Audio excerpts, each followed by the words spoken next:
고요한 명상의 시간, 잠시 눈을 감고 시작합니다. 이 공간에 울려 퍼지는 소리, 그리고 당신의 내면에서 들려오는 숨소리에 귀를 기울여 보십시오. 이제 천천히 눈을 뜨되 시선은 편안한 한 곳에 머물게 합니다.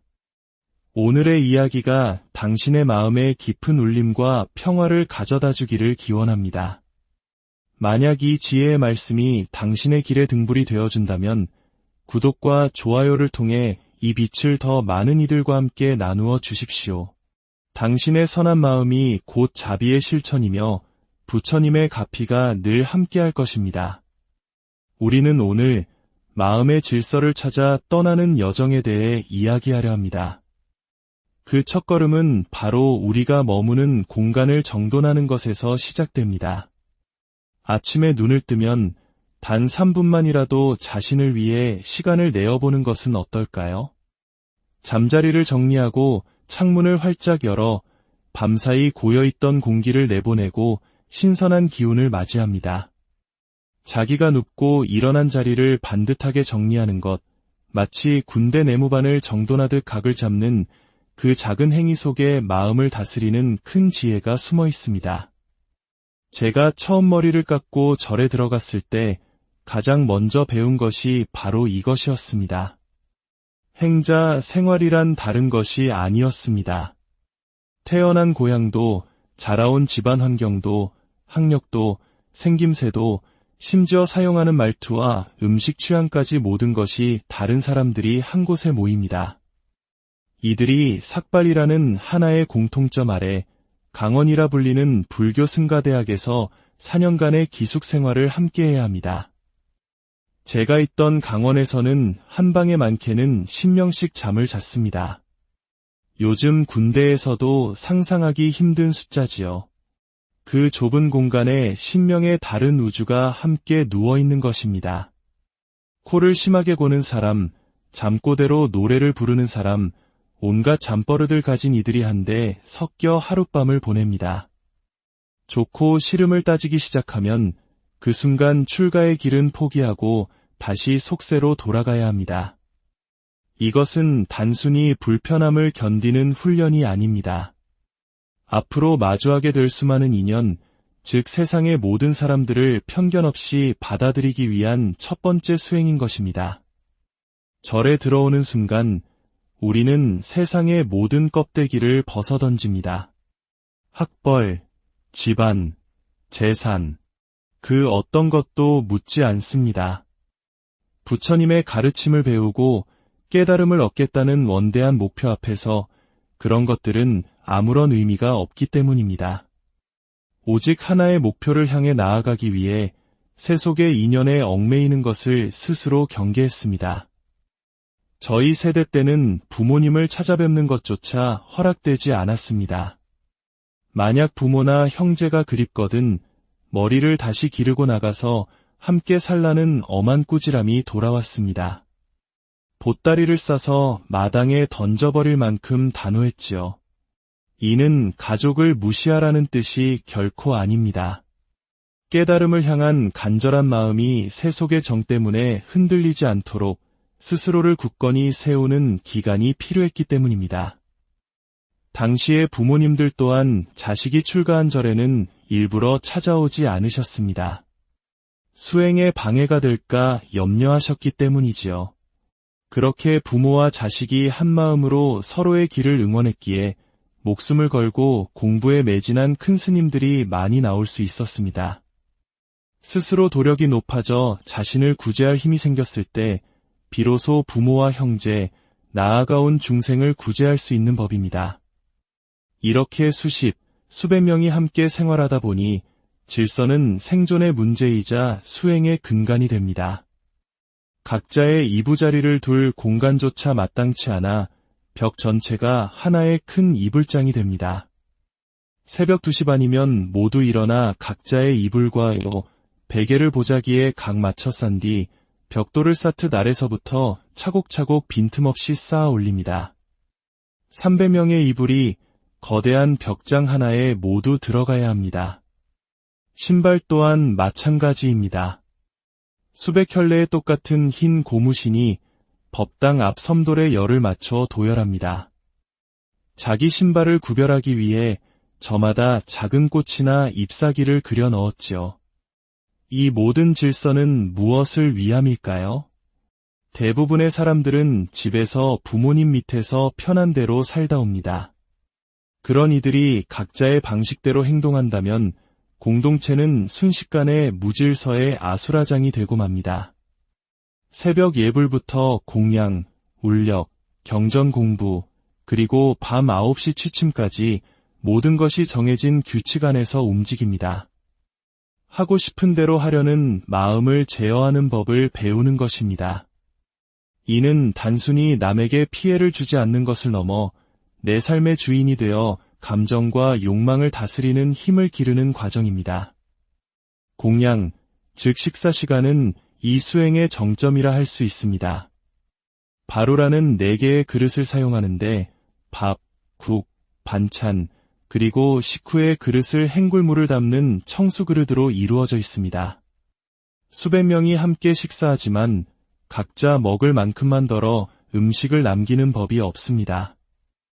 부처님 당시에는 바로 하나만 들고 7집을 돌며 탁발을 했습니다. 어느 부잣집에서는 닭다리를, 어느 가난한 집에서는 멀건 우유를, 또 어떤 집에서는 줄 것이 없어 맹물을 부어주기도 했습니다.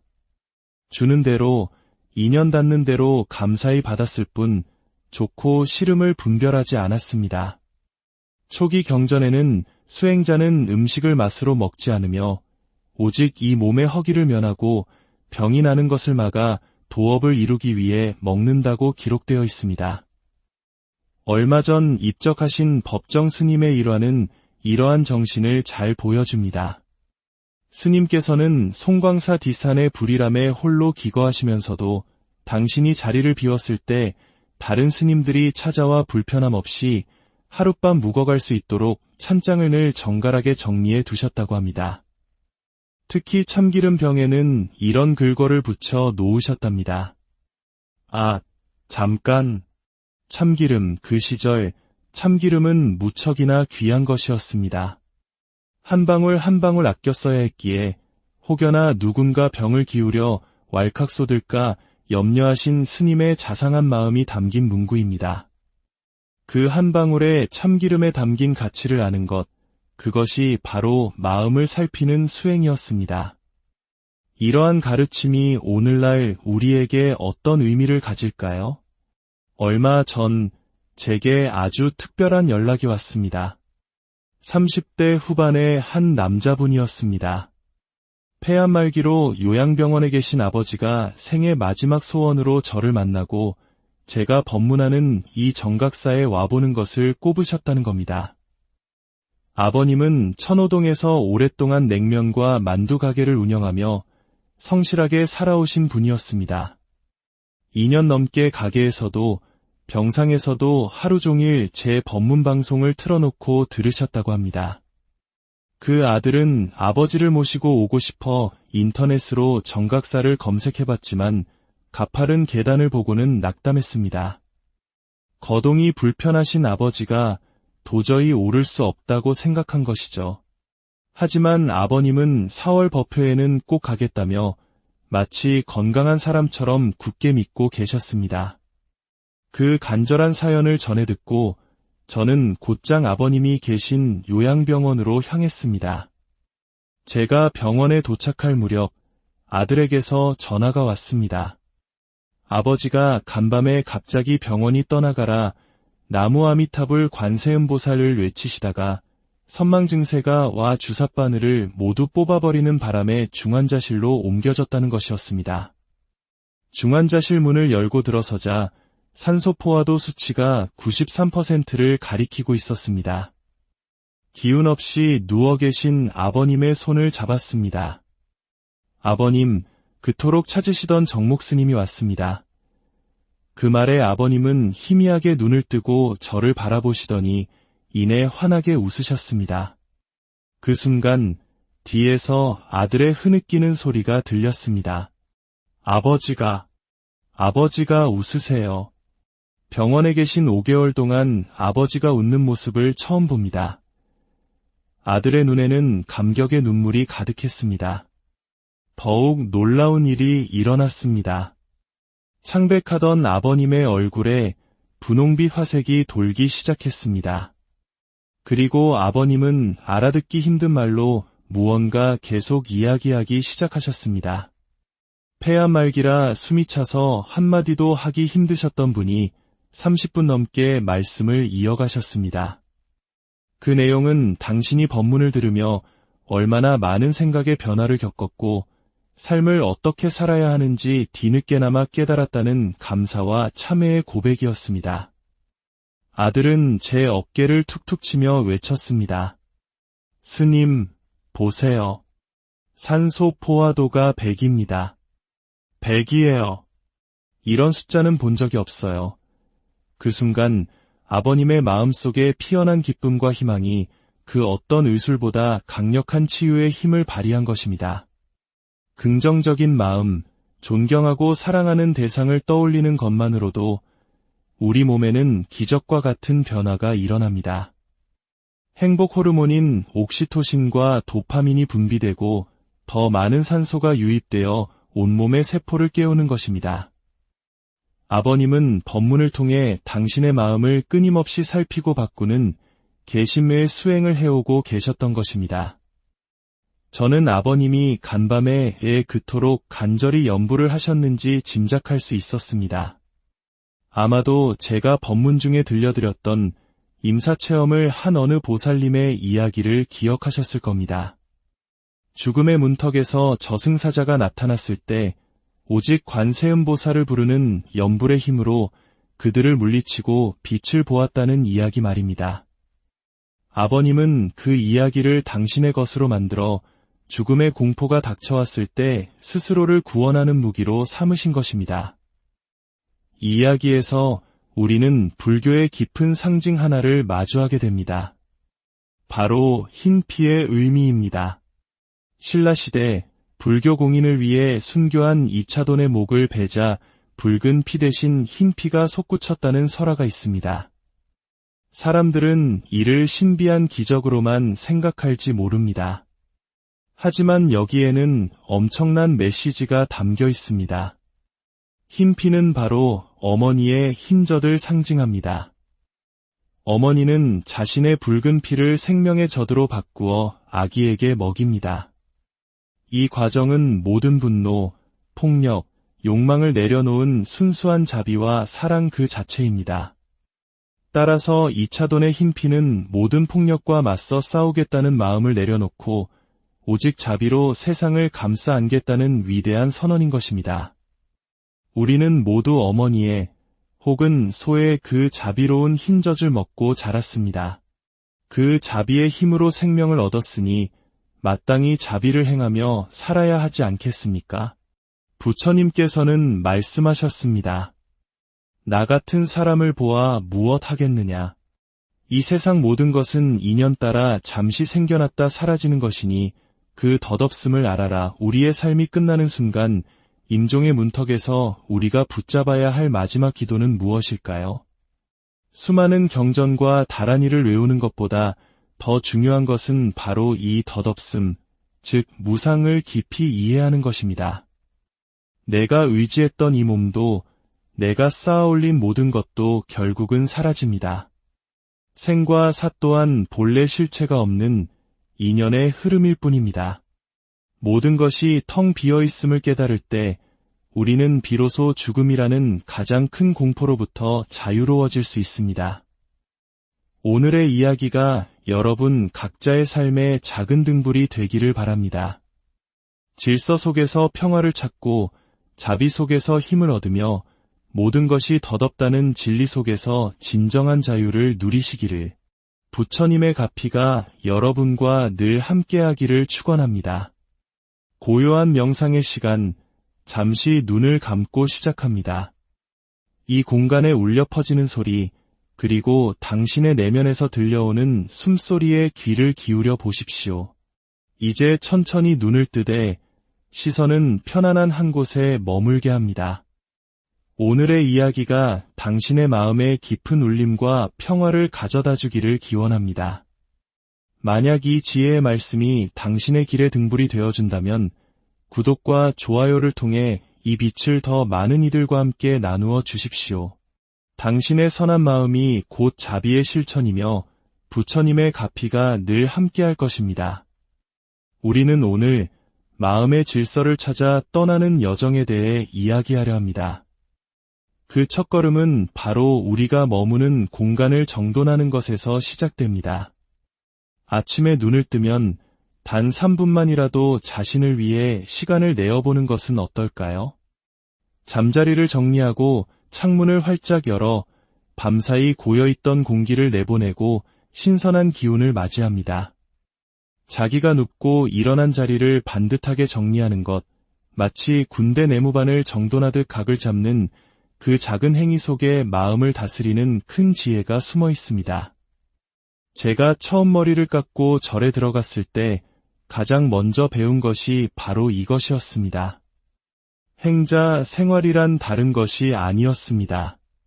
태어난 고향도, 자라온 집안 환경도, 학력도, 생김새도, 심지어 사용하는 말투와 음식 취향까지 모든 것이 다른 사람들이 한 곳에 모입니다. 이들이 삭발이라는 하나의 공통점 아래 강원이라 불리는 불교 승가대학에서 4년간의 기숙 생활을 함께해야 합니다. 제가 있던 강원에서는 한 방에 많게는 10명씩 잠을 잤습니다. 요즘 군대에서도 상상하기 힘든 숫자지요. 그 좁은 공간에 10명의 다른 우주가 함께 누워있는 것입니다.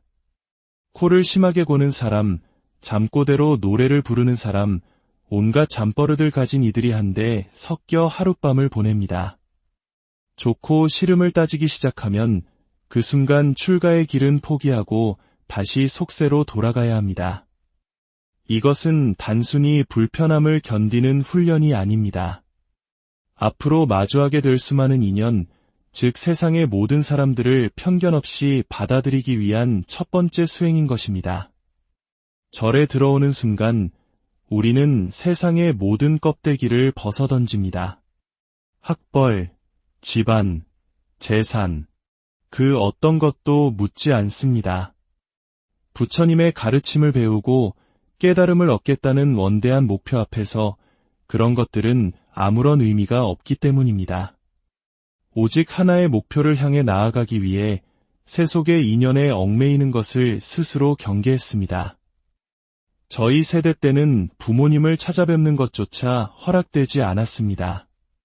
만약 부모나 형제가 그립거든 머리를 다시 기르고 나가서 함께 살라는 엄한 꾸지람이 돌아왔습니다. 보따리를 싸서 마당에 던져버릴 만큼 단호했지요. 이는 가족을 무시하라는 뜻이 결코 아닙니다.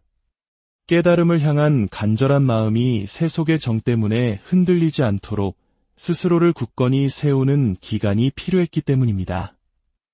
당시의 부모님들 또한 자식이 출가한 절에는 일부러 찾아오지 않으셨습니다.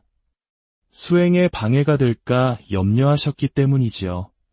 그렇게 부모와 자식이 한마음으로 서로의 길을 응원했기에 목숨을 걸고 공부에 매진한 큰 스님들이 많이 나올 수 있었습니다. 스스로 도력이 높아져 자신을 구제할 힘이 생겼을 때 비로소 부모와 형제, 나아가 온 중생을 구제할 수 있는 법입니다.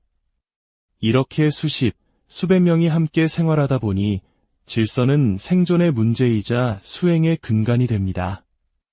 각자의 이부자리를 둘 공간조차 마땅치 않아 벽 전체가 하나의 큰 이불장이 됩니다.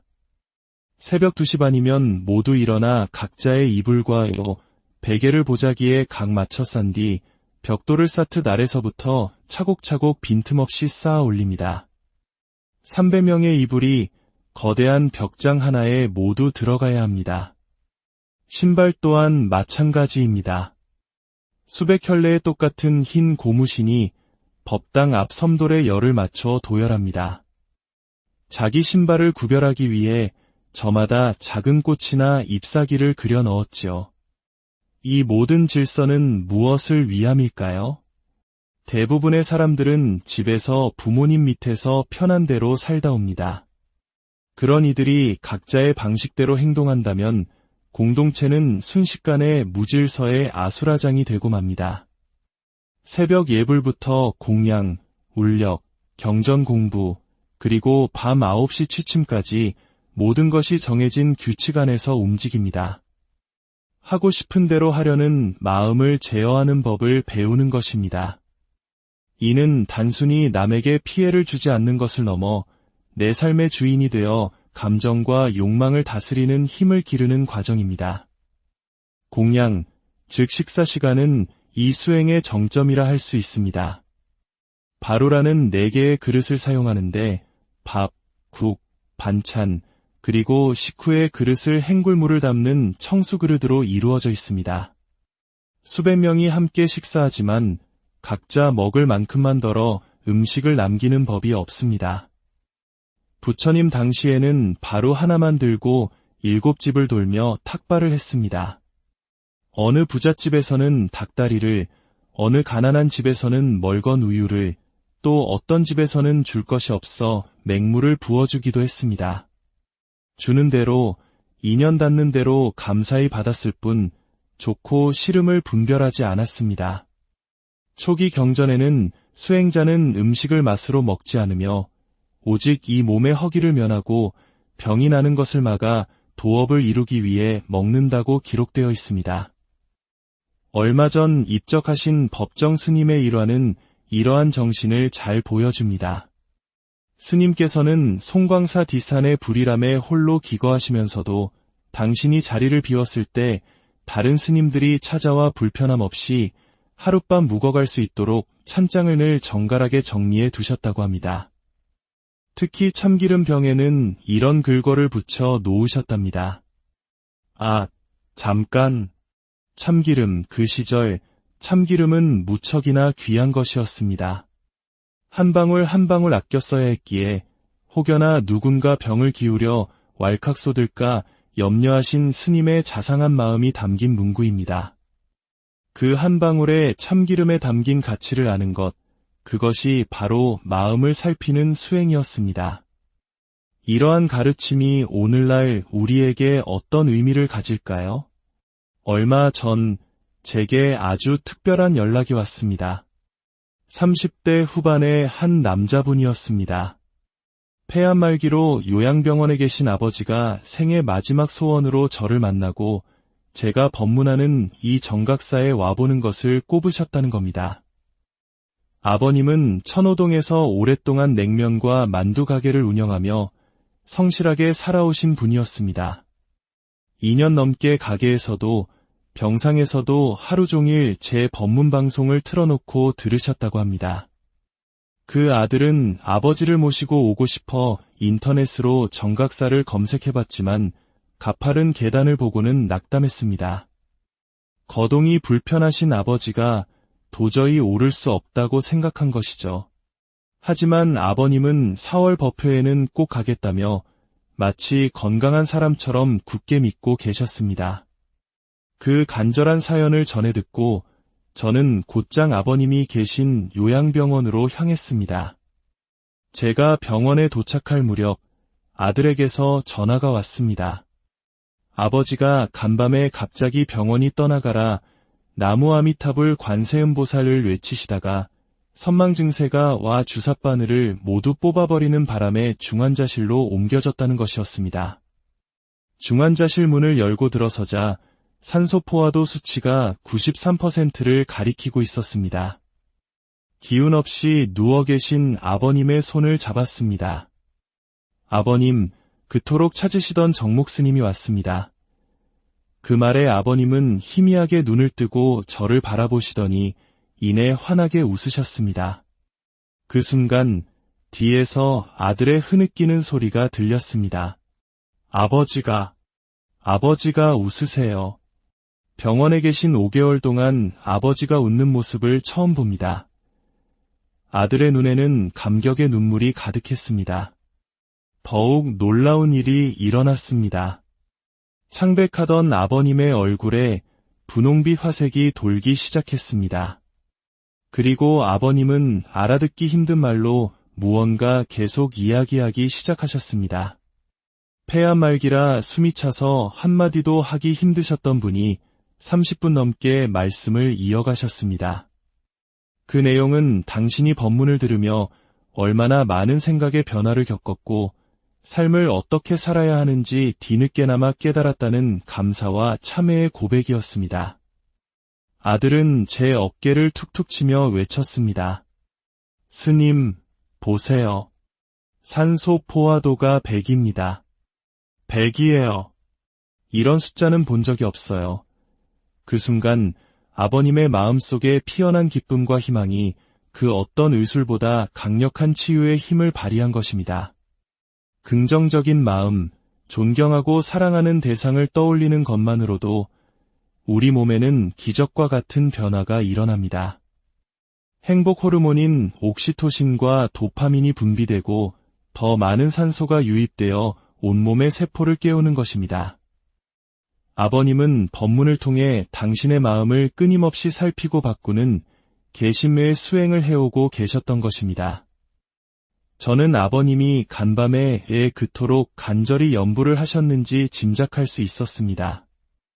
아마도 제가 법문 중에 들려드렸던 임사체험을 한 어느 보살님의 이야기를 기억하셨을 겁니다.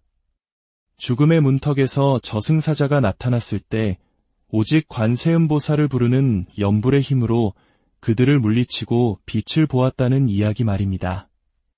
아버님은 그 이야기를 당신의 것으로 만들어 죽음의 공포가 닥쳐왔을 때 스스로를 구원하는 무기로 삼으신 것입니다. 이 이야기에서 우리는 불교의 깊은 상징 하나를 마주하게 됩니다. 바로 흰 피의 의미입니다. 신라시대 불교 공인을 위해 순교한 이차돈의 목을 베자 붉은 피 대신 흰 피가 솟구쳤다는 설화가 있습니다. 사람들은 이를 신비한 기적으로만 생각할지 모릅니다. 하지만 여기에는 엄청난 메시지가 담겨 있습니다. 흰 피는 바로 어머니의 흰젖을 상징합니다. 어머니는 자신의 붉은 피를 생명의 젖으로 바꾸어 아기에게 먹입니다. 이 과정은 모든 분노, 폭력, 욕망을 내려놓은 순수한 자비와 사랑 그 자체입니다. 따라서 이차돈의 흰 피는 모든 폭력과 맞서 싸우겠다는 마음을 내려놓고 오직 자비로 세상을 감싸 안겠다는 위대한 선언인 것입니다. 우리는 모두 어머니의 혹은 소의 그 자비로운 흰젖을 먹고 자랐습니다. 그 자비의 힘으로 생명을 얻었으니 마땅히 자비를 행하며 살아야 하지 않겠습니까? 부처님께서는 말씀하셨습니다. 나 같은 사람을 보아 무엇 하겠느냐?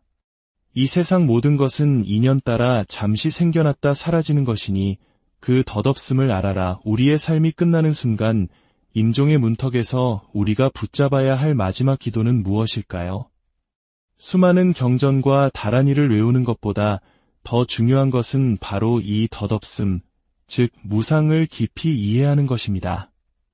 내가 의지했던 이 몸도 내가 쌓아올린 모든 것도 결국은 사라집니다. 생과 사 또한 본래 실체가 없는 인연의 흐름일 뿐입니다. 모든 것이 텅 비어 있음을 깨달을 때 우리는 비로소 죽음이라는 가장 큰 공포로부터 자유로워질 수 있습니다. 오늘의 이야기가 여러분 각자의 삶의 작은 등불이 되기를 바랍니다. 질서 속에서 평화를 찾고 자비 속에서 힘을 얻으며 모든 것이 덧없다는 진리 속에서 진정한 자유를 누리시기를 부처님의 가피가 여러분과 늘 함께하기를 축원합니다. 고요한 명상의 시간, 잠시 눈을 감고 시작합니다.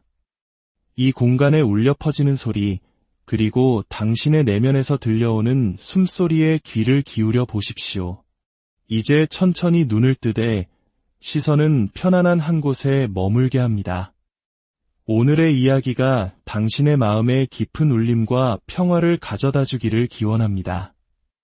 만약 이 지혜의 말씀이 당신의 길의 등불이 되어준다면 구독과 좋아요를 통해 이 빛을 더 많은 이들과 함께 나누어 주십시오. 당신의 선한 마음이 곧 자비의 실천이며 부처님의 가피가 늘 함께할 것입니다. 우리는 오늘 마음의 질서를 찾아 떠나는 여정에 대해 이야기하려 합니다. 그 첫걸음은 바로 우리가 머무는 공간을 정돈하는 것에서 시작됩니다.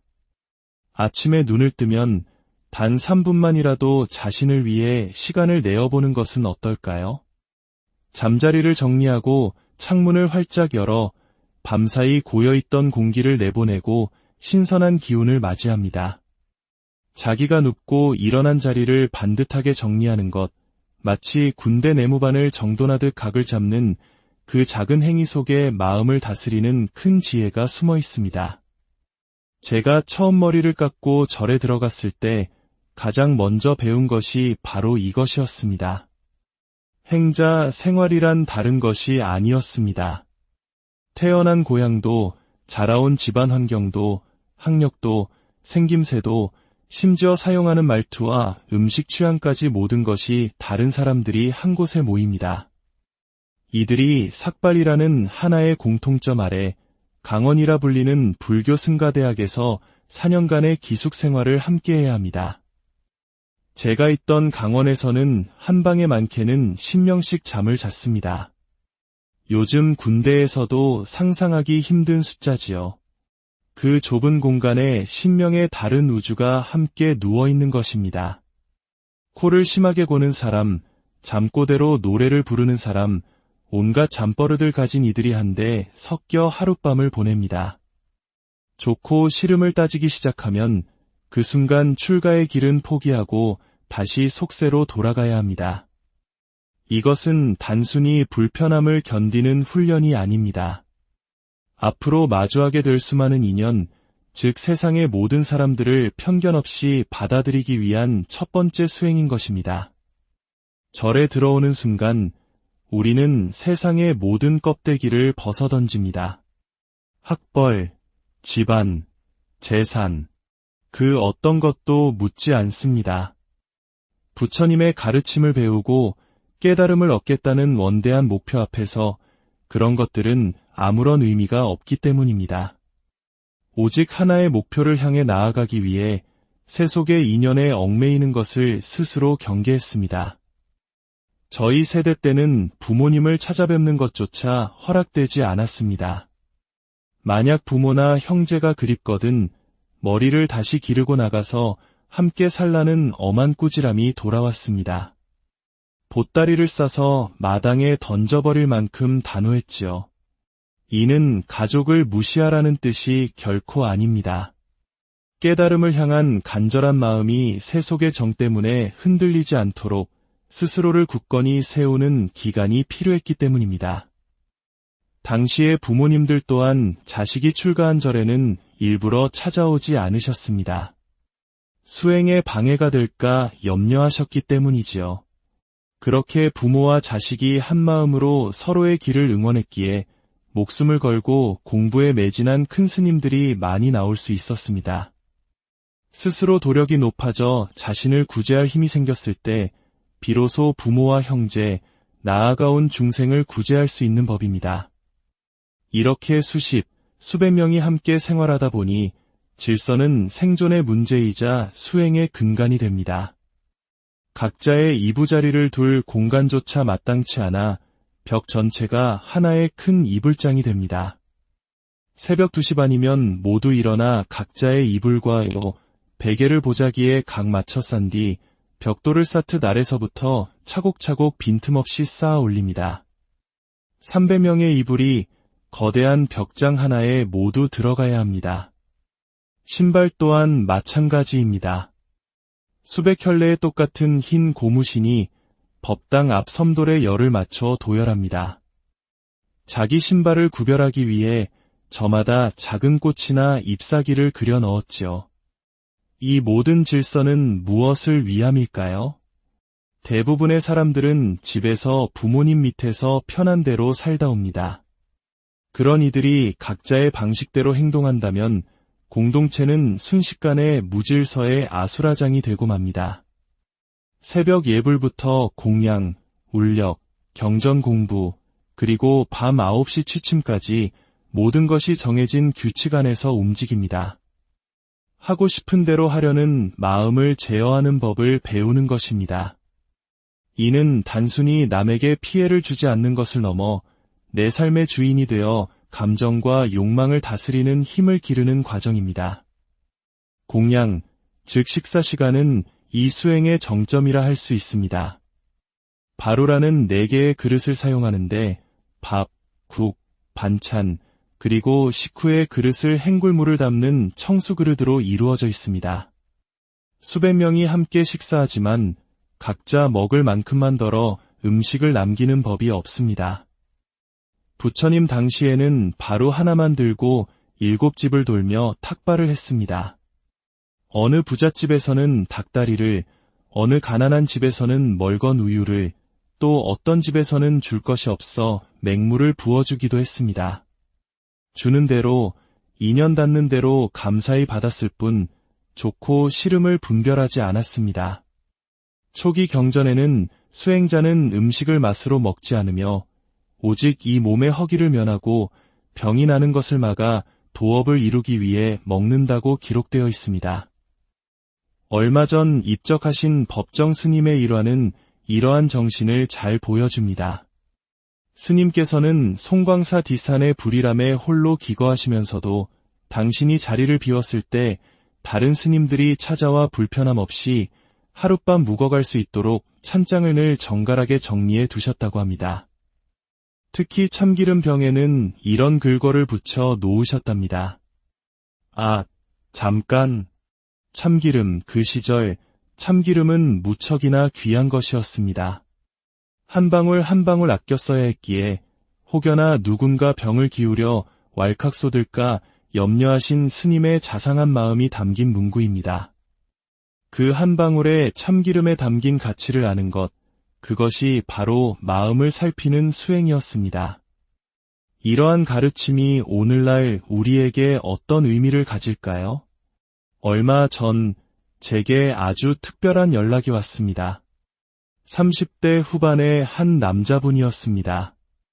폐암 말기로 요양병원에 계신 아버지가 생애 마지막 소원으로 저를 만나고 제가 법문하는 이 정각사에 와보는 것을 꼽으셨다는 겁니다.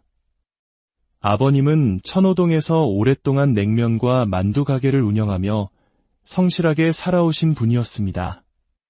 2년 넘게 가게에서도 병상에서도 하루 종일 제 법문 방송을 틀어놓고 들으셨다고 합니다. 그 아들은 아버지를 모시고 오고 싶어 인터넷으로 정각사를 검색해봤지만 가파른 계단을 보고는 낙담했습니다. 거동이 불편하신 아버지가 도저히 오를 수 없다고 생각한 것이죠. 하지만 아버님은 4월 법회에는 꼭 가겠다며 마치 건강한 사람처럼 굳게 믿고 계셨습니다. 그 간절한 사연을 전해 듣고 저는 곧장 아버님이 계신 요양병원으로 향했습니다. 제가 병원에 도착할 무렵 아들에게서 전화가 왔습니다. 아버지가 간밤에 갑자기 병원이 떠나가라 나무아미타불 관세음보살을 외치시다가 선망 증세가 와 주삿바늘을 모두 뽑아버리는 바람에 중환자실로 옮겨졌다는 것이었습니다. 중환자실 문을 열고 들어서자 산소 포화도 수치가 93%를 가리키고 있었습니다. 기운 없이 누워 계신 아버님의 손을 잡았습니다. 아버님, 그토록 찾으시던 정목 스님이 왔습니다. 그 말에 아버님은 희미하게 눈을 뜨고 저를 바라보시더니 이내 환하게 웃으셨습니다. 그 순간 뒤에서 아들의 흐느끼는 소리가 들렸습니다. 아버지가 웃으세요. 병원에 계신 5개월 동안 아버지가 웃는 모습을 처음 봅니다. 아들의 눈에는 감격의 눈물이 가득했습니다. 더욱 놀라운 일이 일어났습니다. 창백하던 아버님의 얼굴에 분홍빛 화색이 돌기 시작했습니다.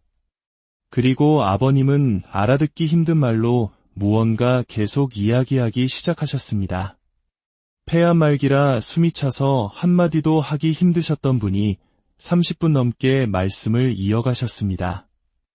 그 내용은 당신이 법문을 들으며 얼마나 많은 생각의 변화를 겪었고 삶을 어떻게 살아야 하는지 뒤늦게나마 깨달았다는 감사와 참회의 고백이었습니다. 아들은 제 어깨를 툭툭 치며 외쳤습니다. 스님, 보세요. 산소 포화도가 100입니다. 100이에요. 이런 숫자는 본 적이 없어요. 그 순간 아버님의 마음속에 피어난 기쁨과 희망이 그 어떤 의술보다 강력한 치유의 힘을 발휘한 것입니다. 긍정적인 마음, 존경하고 사랑하는 대상을 떠올리는 것만으로도 우리 몸에는 기적과 같은 변화가 일어납니다. 행복 호르몬인 옥시토신과 도파민이 분비되고 더 많은 산소가 유입되어 온몸의 세포를 깨우는 것입니다. 아버님은 법문을 통해 당신의 마음을 끊임없이 살피고 바꾸는 계심의 수행을 해오고 계셨던 것입니다. 저는 아버님이 간밤에 그토록 간절히 염불을 하셨는지 짐작할 수 있었습니다. 아마도 제가 법문 중에 들려드렸던 임사체험을 한 어느 보살님의 이야기를 기억하셨을 겁니다. 죽음의 문턱에서 저승사자가 나타났을 때 오직 관세음보살을 부르는 염불의 힘으로 그들을 물리치고 빛을 보았다는 이야기 말입니다. 아버님은 그 이야기를 당신의 것으로 만들어 죽음의 공포가 닥쳐왔을 때 스스로를 구원하는 무기로 삼으신 것입니다. 이 이야기에서 우리는 불교의 깊은 상징 하나를 마주하게 됩니다. 바로 흰 피의 의미입니다. 신라시대 불교 공인을 위해 순교한 이차돈의 목을 베자 붉은 피 대신 흰 피가 솟구쳤다는 설화가 있습니다. 사람들은 이를 신비한 기적으로만 생각할지 모릅니다. 하지만 여기에는 엄청난 메시지가 담겨 있습니다. 흰 피는 바로 어머니의 흰젖을 상징합니다. 어머니는 자신의 붉은 피를 생명의 젖으로 바꾸어 아기에게 먹입니다. 이 과정은 모든 분노, 폭력, 욕망을 내려놓은 순수한 자비와 사랑 그 자체입니다. 따라서 이차돈의 흰 피는 모든 폭력과 맞서 싸우겠다는 마음을 내려놓고 오직 자비로 세상을 감싸 안겠다는 위대한 선언인 것입니다. 우리는 모두 어머니의 혹은 소의 그 자비로운 흰젖을 먹고 자랐습니다. 그 자비의 힘으로 생명을 얻었으니 마땅히 자비를 행하며 살아야 하지 않겠습니까? 부처님께서는 말씀하셨습니다.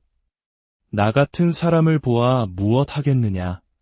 이 세상 모든 것은 인연 따라 잠시 생겨났다 사라지는 것이니 그 덧없음을 알아라. 우리의 삶이 끝나는 순간 임종의 문턱에서 우리가 붙잡아야 할 마지막 기도는 무엇일까요?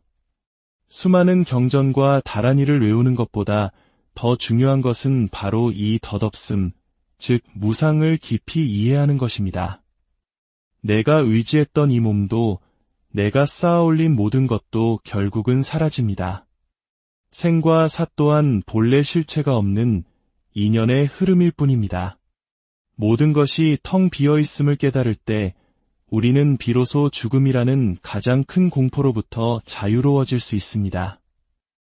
오늘의 이야기가 여러분 각자의 삶의 작은 등불이 되기를 바랍니다.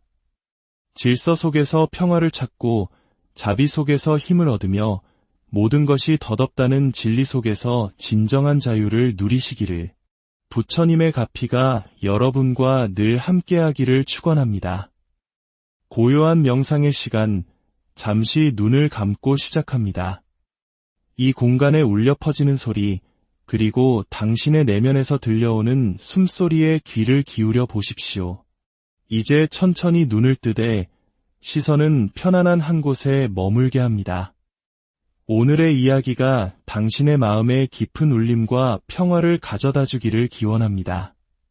만약 이 지혜의 말씀이 당신의 길의 등불이 되어준다면 구독과 좋아요를 통해 이 빛을 더 많은 이들과 함께 나누어 주십시오. 당신의 선한 마음이 곧 자비의 실천이며 부처님의 가피가 늘 함께할 것입니다. 우리는 오늘 마음의 질서를 찾아 떠나는 여정에 대해 이야기하려 합니다. 그 첫걸음은 바로 우리가 머무는 공간을 정돈하는 것에서 시작됩니다. 아침에 눈을 뜨면 단 3분만이라도 자신을 위해 시간을 내어보는 것은 어떨까요? 잠자리를 정리하고 창문을 활짝 열어 밤사이 고여있던 공기를 내보내고 신선한 기운을 맞이합니다. 자기가 눕고 일어난 자리를 반듯하게 정리하는 것, 마치 군대 내무반을 정돈하듯 각을 잡는 그 작은 행위 속에 마음을 다스리는 큰 지혜가 숨어 있습니다. 제가 처음 머리를 깎고 절에 들어갔을 때 가장 먼저 배운 것이 바로 이것이었습니다. 행자 생활이란 다른 것이 아니었습니다. 태어난 고향도, 자라온 집안 환경도, 학력도, 생김새도, 심지어 사용하는 말투와 음식 취향까지 모든 것이 다른 사람들이 한 곳에 모입니다. 이들이 삭발이라는 하나의 공통점 아래 강원이라 불리는 불교 승가대학에서 4년간의 기숙 생활을 함께해야 합니다. 제가 있던 강원에서는 한 방에 많게는 10명씩 잠을 잤습니다. 요즘 군대에서도 상상하기 힘든 숫자지요. 그 좁은 공간에 10명의 다른 우주가 함께 누워있는 것입니다. 코를 심하게 고는 사람, 잠꼬대로 노래를 부르는 사람, 온갖 잠버릇을 가진 이들이 한데 섞여 하룻밤을 보냅니다. 좋고 싫음을 따지기 시작하면 그 순간 출가의 길은 포기하고 다시 속세로 돌아가야 합니다. 이것은 단순히 불편함을 견디는 훈련이 아닙니다. 앞으로 마주하게 될 수많은 인연, 즉 세상의 모든 사람들을 편견 없이 받아들이기 위한 첫 번째 수행인 것입니다. 절에 들어오는 순간 우리는 세상의 모든 껍데기를 벗어던집니다. 학벌, 집안, 재산, 그 어떤 것도 묻지 않습니다. 부처님의 가르침을 배우고 깨달음을 얻겠다는 원대한 목표 앞에서 그런 것들은 아무런 의미가 없기 때문입니다. 오직 하나의 목표를 향해 나아가기 위해 세속의 인연에 얽매이는 것을 스스로 경계했습니다. 저희 세대 때는 부모님을 찾아뵙는 것조차 허락되지 않았습니다. 만약 부모나 형제가 그립거든 머리를 다시 기르고 나가서 함께 살라는 엄한 꾸지람이 돌아왔습니다. 보따리를 싸서 마당에 던져버릴 만큼 단호했지요. 이는 가족을 무시하라는 뜻이 결코 아닙니다. 깨달음을 향한 간절한 마음이 세속의 정 때문에 흔들리지 않도록 스스로를 굳건히 세우는 기간이 필요했기 때문입니다. 당시의 부모님들 또한 자식이 출가한 절에는 일부러 찾아오지 않으셨습니다. 수행에 방해가 될까 염려하셨기 때문이지요. 그렇게 부모와 자식이 한마음으로 서로의 길을 응원했기에 목숨을 걸고 공부에 매진한 큰 스님들이 많이 나올 수 있었습니다. 스스로 도력이 높아져 자신을 구제할 힘이 생겼을 때 비로소 부모와 형제, 나아가 온 중생을 구제할 수 있는 법입니다. 이렇게 수백 명이 함께 생활하다 보니 질서는 생존의 문제이자 수행의 근간이 됩니다. 각자의 이부자리를 둘 공간조차 마땅치 않아 벽 전체가 하나의 큰 이불장이 됩니다. 새벽 2시 반이면 모두 일어나 각자의 이불과 베개를 보자기에 각 맞춰 싼 뒤 벽돌을 쌓듯 아래서부터 차곡차곡 빈틈없이 쌓아 올립니다. 300명의 이불이 거대한 벽장 하나에 모두 들어가야 합니다. 신발 또한 마찬가지입니다. 수백 켤레의 똑같은 흰 고무신이 법당 앞 섬돌에 열을 맞춰 도열합니다. 자기 신발을 구별하기 위해 저마다 작은 꽃이나 잎사귀를 그려 넣었지요. 이 모든 질서는 무엇을 위함일까요? 대부분의 사람들은 집에서 부모님 밑에서 편한 대로 살다 옵니다. 그런 이들이 각자의 방식대로 행동한다면 공동체는 순식간에 무질서의 아수라장이 되고 맙니다. 새벽 예불부터 공양, 울력, 경전 공부, 그리고 밤 9시 취침까지 모든 것이 정해진 규칙 안에서 움직입니다. 하고 싶은 대로 하려는 마음을 제어하는 법을 배우는 것입니다. 이는 단순히 남에게 피해를 주지 않는 것을 넘어 내 삶의 주인이 되어 감정과 욕망을 다스리는 힘을 기르는 과정입니다. 공양, 즉 식사 시간은 이 수행의 정점이라 할 수 있습니다.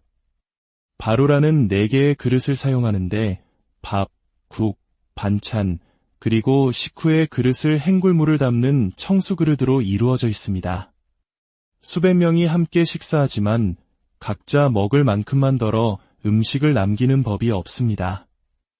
부처님 당시에는 바로 하나만 들고 7집을 돌며 탁발을 했습니다.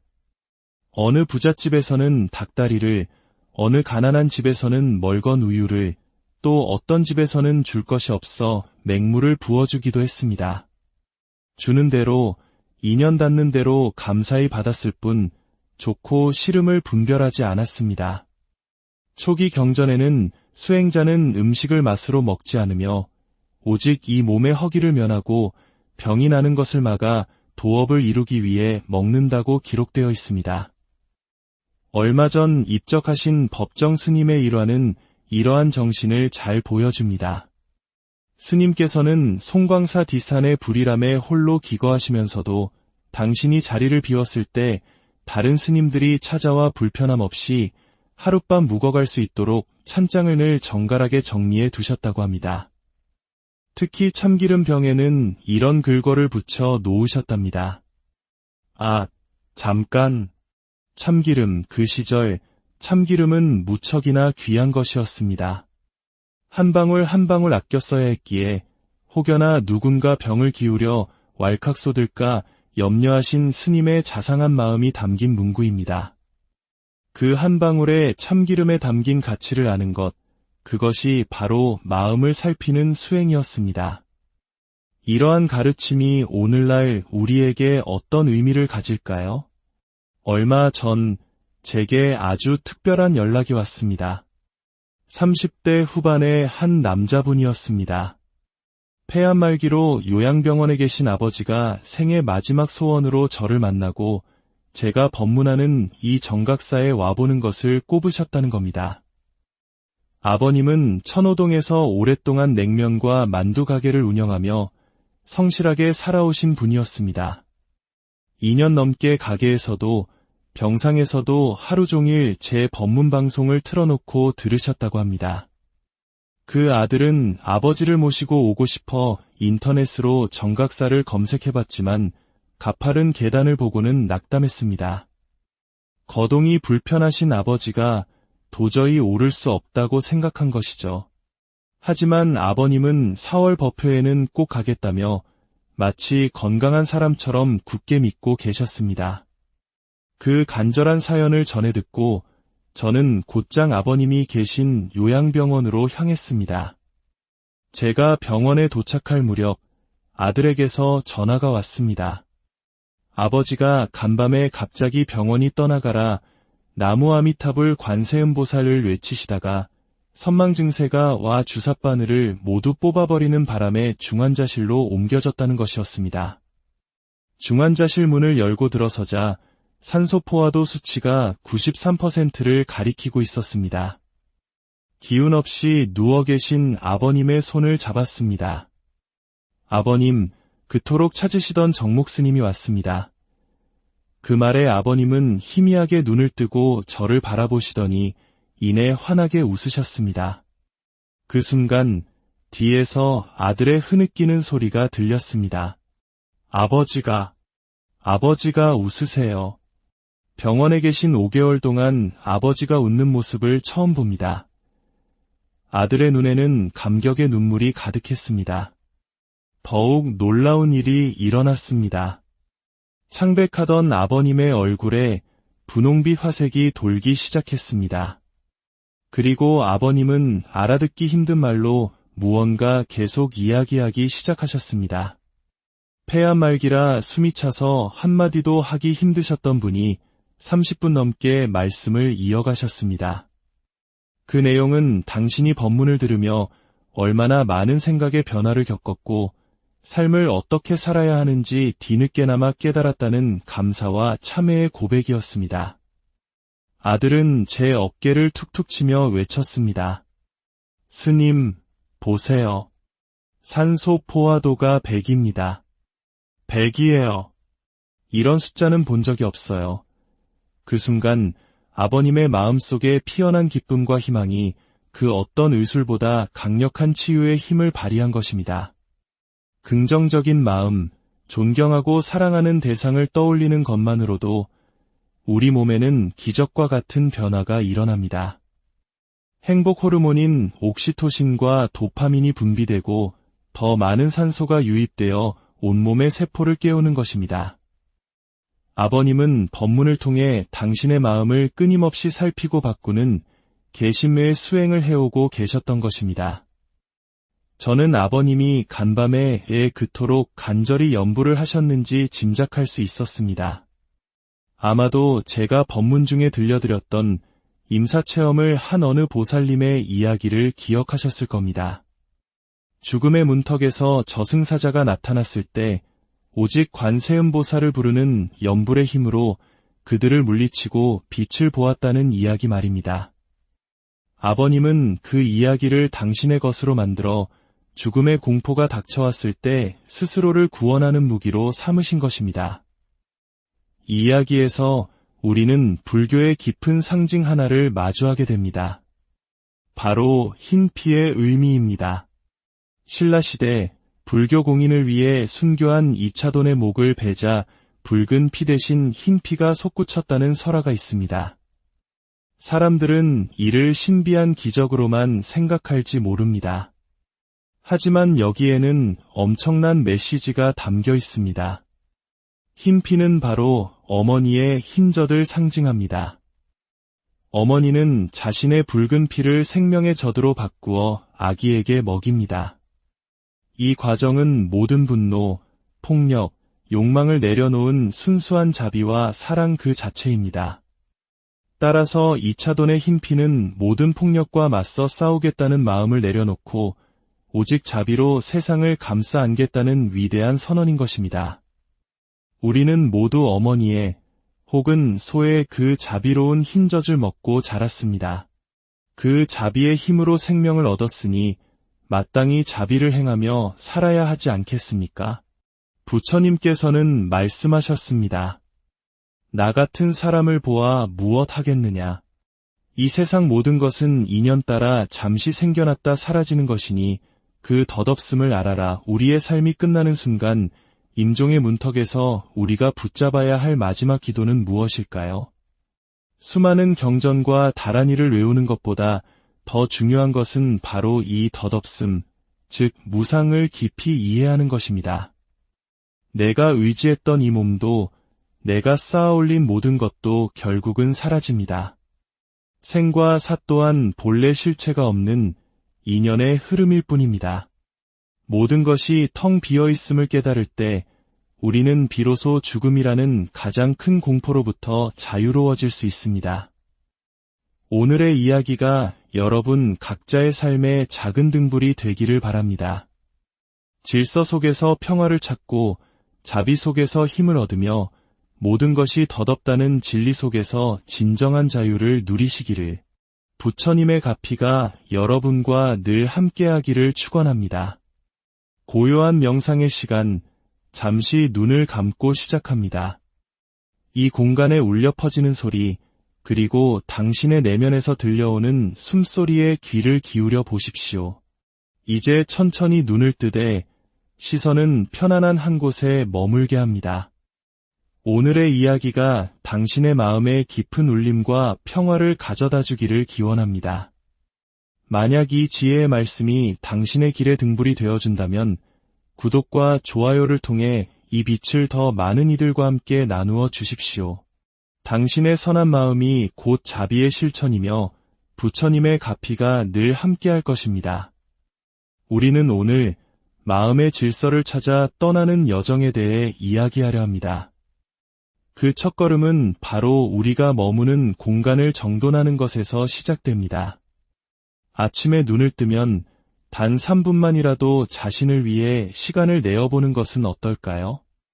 잠자리를 정리하고 창문을 활짝 열어 밤사이 고여있던 공기를 내보내고 신선한 기운을 맞이합니다. 자기가 눕고 일어난 자리를 반듯하게 정리하는 것, 마치 군대 내무반을 정돈하듯 각을 잡는 그 작은 행위 속에 마음을 다스리는 큰 지혜가 숨어 있습니다. 제가 처음 머리를 깎고 절에 들어갔을 때 가장 먼저 배운 것이 바로 이것이었습니다. 행자 생활이란 다른 것이 아니었습니다. 태어난 고향도, 자라온 집안 환경도, 학력도, 생김새도, 심지어 사용하는 말투와 음식 취향까지